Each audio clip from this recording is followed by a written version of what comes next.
पिंपरी चिंचवड विद्यापीठाची यशस्वी कामगिरी आता समोर आलेली आहे। विद्यापीठाकडून दिल्लीमध्ये HR कॉन्क्लेव्हचं यशस्वी आयोजन करण्यात आलेलं आहे। यापूर्वी पुण्यात झालेलं यशस्वी HR कॉन्क्लेव्ह देखील समोर आलेलं होतं। प्रमुख पाहुणे म्हणून प्रतापराव जाधव यांची उपस्थिती होती। HR व्यावसायिकांच्या भवितव्यावर यावेळेला चर्चा झाली।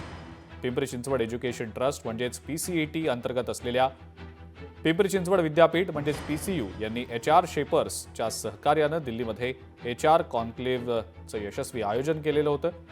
या कॉन्क्लेव्हचा मुख्य उद्देश HR व्यावसायिकांचं योगदान हे साजरं करणं आणि राष्ट्रीय सामाजिक आर्थिक विकासात त्यांच्या एकंदरीतच भूमिकेवर प्रकाश टाकणं हा होता।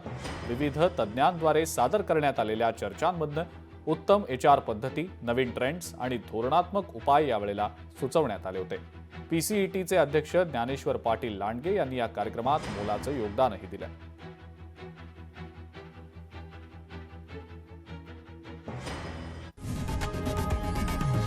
लोकशाही मराठी ऐका, पहा, जागरूक रहा।